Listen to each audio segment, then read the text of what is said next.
시청자 여러분 안녕하십니까? 헬로티비 뉴스입니다. 당진이 지역구인 어기구 국회의원이 충남방송과의 인터뷰를 진행했습니다. 경제 활성화 방안부터 찬반이 엇갈리는 사안까지 지역 주요 현안과 해법에 대해 물어봤는데요. 직접 들어보시겠습니다. 제가 늘 의정활동에 주안점을 두는 건데요. 일단은 먹고 사는 문제거든요. 우리 당진 경제를 활성화시키고 서민 경제를 활성화시키는 게 가장 큰 문제 아니겠습니까? 그러려면은 우리 성문 산단에 기업들이 좀 많이 들어야 되고 그래야 일자리가 만들어지잖아요. 일자리가 만들어지고 우리 당진 시민들이 가서 많이 일을 해야 당진 경제가 이제 살아나는 건데 그래서 제가 주안점을 두는 게 우리 성문 산단을 좀 활성화시키자 이렇게 하고 있고요. 지금 성문 산단에 LNG 이제 5기지가 지금 들어와서 막 이제 올해 아마 최고 붐업될 겁니다. 해경교육원은 연간 한 7,000명 정도 취직자들이 와서 후전을 받습니다. 이게 이제 국가가 망하지 않으면 계속 와서 이게 이제 한번 유치하면은 계속 와서 교육을 받는 기관이기 때문에 하루에 한 300명 정도가 이렇게 배출이 되는데 이게 상당한 이 경제 부대 효과가 있습니다. 와서 여기에서 이제 소비를 하기 때문에요. 그렇기 때문에 이 교육원 우리 변변한 공공기관이 우리 당진에 이 교육원만큼은 꼭 사상결단을 내서라도 유치하겠다는 말씀을 강력한 의지를 제가 우리 시민들께 보여드립니다. 시에서 이걸 빨리 결정을 해주면 국회 차원에서 할 수 있는 일을 다 하겠다는 말씀 우선 드리고, 근데 이제 의료원이 이게 이제 만들어지면 이것도 역시 돈이 많이 들어갑니다. 여기서 결국은 돈 문제인데 이 문제를 우리 시민들과 우리 시에서 잘 조정을 해서 결정을 하면 저는 국회 차원에서 최대한 열심히 돕겠다는 말씀을 드리고, 공원도 마찬가지입니다. 우리가 일단 시에서 잘 우리 시민들과 함께 의견을 모아주시면 저도 적극적으로 국비가 투입될 수 있도록 열심히 하겠다는 말씀을 드립니다. 국민의힘이 빨리 전향적으로 바뀌어서 우리의 주곡인 이 쌀을 지키기 위한 이 양국관리법을 국회에서 통과시킬 수 있도록 최선을 다해주고요. 그리고 잘 아시겠지만 제가 농협법도 제가 대표 발의해서 20일 만에 국회를 통과시켰습니다. 이 수거를 수매를 하려면 돈이 필요하잖아요. 근데 돈이 없어요. 그래서 이 농협법을 개정해서 정부가 얼마든지 열어놓고 이 쌀 수매를 할 수 있도록 하는 그 자금 마련법이거든요. 이 농협법을 개정해서 국회에서 제가 20일 만에 가장 짧은 기간 내에 본회의를 통과시켰다 이렇게 말씀을 드리겠습니다. 국회에서 우리 쌀값 안정, 우리 농민들이 안심하고 벼농사, 쌀농사를 지을 수 있도록 최선을 다하겠습니다. 이 석탄 화력 문제, 우리 시민들 건강 문제 관련해서는 제가 초선 때부터 역점을 두고 한 사업 아니겠습니까? 저탄장을 지금 밖에 이렇게 돼 있잖아요. 이걸 옥내화시키는 예산도 제가 5천억 정도 확보해서 지금 사업을 지금 하고 있습니다. 이 친구들은 지금 10년 뒤면 문을 다 닫아야 되는데 저탄장이 뭐가 필요하냐 이러고 있는데 무조건 좀 하라 해서 지금 저탄장을 지금 만들고 있고, 옥내 저탄장이죠. 그다음에 시민감시센터도 지금 제가 만들어가지고 지금 발전소 앞에 갖다 놓고 있고, 그것도 최대한 우리 석탄 화력 발전으로부터 우리 국민들을 보호하기 위한, 우리 시민들을 보호하기 위한 활동을 꾸준히 해나갈 겁니다.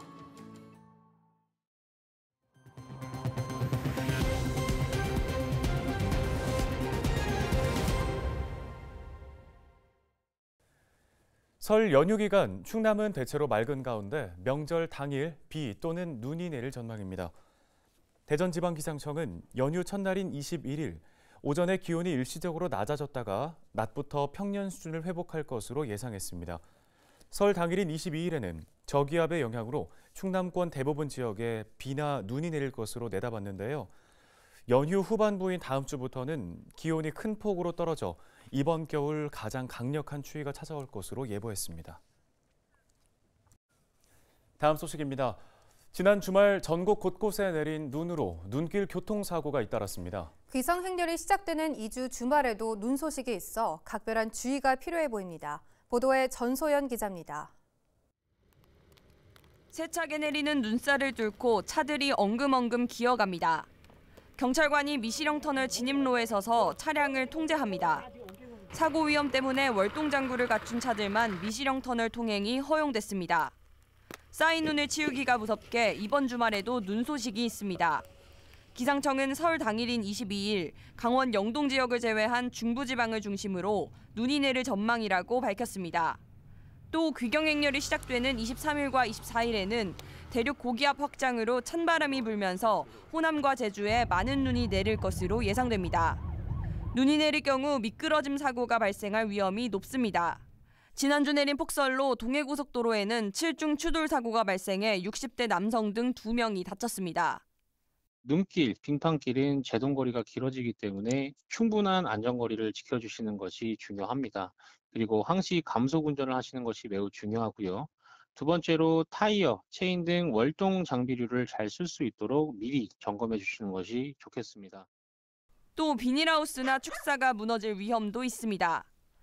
대설로 인해서 시설물이 붕괴될 우려가 있기 때문에 사전에 안전점검을 실시해야 하고 받침대 등을 활용하여 시설물 보강에 힘써 주셔야 합니다. 보행자 안전에도 주의가 필요합니다. 외출 시에는 보폭을 평소보다 줄이고 건물 외벽에 생긴 고드름을 피해 걷는 것이 중요합니다. 헬로티비 뉴스 전소연입니다. 명절 택배 조회 등을 가장한 문자 사기, 이른바 스미싱 범죄가 늘고 있습니다. 주로 명절을 노린 택배 사칭 문자가 많고 교통 범칙금 조회 등 공공기관을 사칭한 문자도 많은데요. 출처가 분명하지 않은 메시지는 일단 의심부터 하는 것이 좋겠습니다. 이하영 기자가 보도합니다. 부재 중 택배를 보관하고 있다는 내용에서부터 도로명 주소 불일치로 배송이 불가하다는 문자, 교통범칙금 과태료 조회 문자까지 얼핏 보면 택배 회사와 공공기관에서 보낸 것 같지만 모두 문자 사기, 이른바 스미싱입니다. 문자 메시지에 포함된 인터넷 주소를 누르는 순간 악성 앱이 깔리면서 개인정보와 금융정보 등이 유출돼 큰 피해를 볼 수 있습니다. 주로 택배 조회 문자나 교통범칙금 조회, 건강검진 관련 문자를 사칭한 피해 사례가 많은데요. 설명절 전에는 선물로 모바일 상품권을 주는 것처럼 링크를 포함해 보내는 경우도 있고, 문자 사기 피해를 예방하기 위해서는 출처가 분명하지 않은 인터넷 주소는 절대 누르지 말아야 합니다. 평소 휴대폰 설정에서 출처를 알 수 없는 앱 설치를 허용 안 함으로 설정해 두거나 백신 프로그램을 설치해 실시간 감시 상태를 유지하는 것도 한 방법입니다.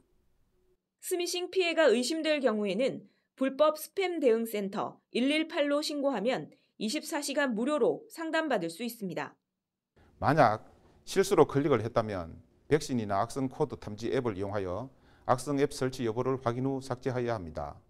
안드로이드 폰이라면 경찰청에서 개발한 시티즌 코난을 이용하면 악성 앱 탐지부터 제거까지 할 수 있습니다. 스미싱 수법이 날로 교묘해지고 있는 가운데 경찰청은 모바일 앱인 사이버캅 등을 통해 예방 수칙과 피해 경보를 제공하고 설 연휴 기간 발생하는 악성 사이버 범죄에 대한 단속을 강화할 계획입니다. 헬로티비 뉴스 이하영입니다.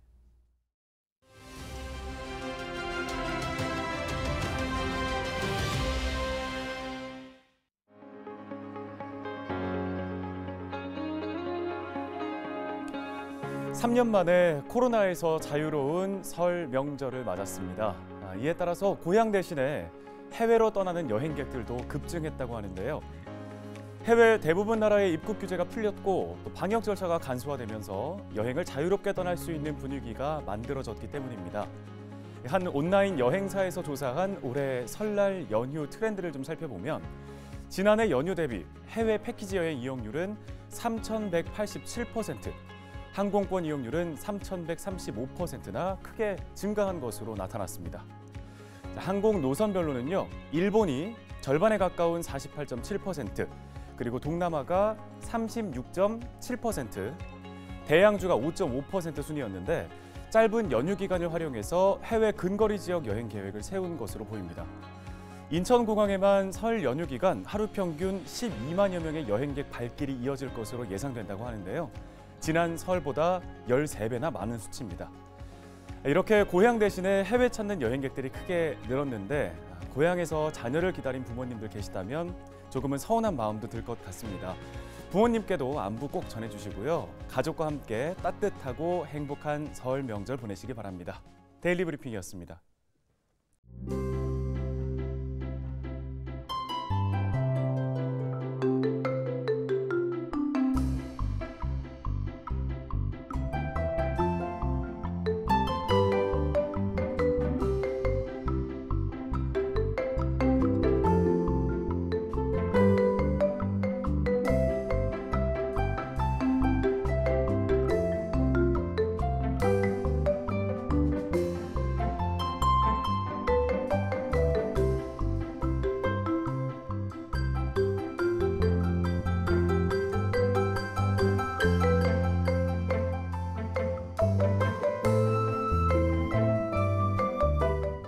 오늘 저희 헬로티비 뉴스가 준비한 소식은 여기까지입니다. 시청해주신 여러분 고맙습니다.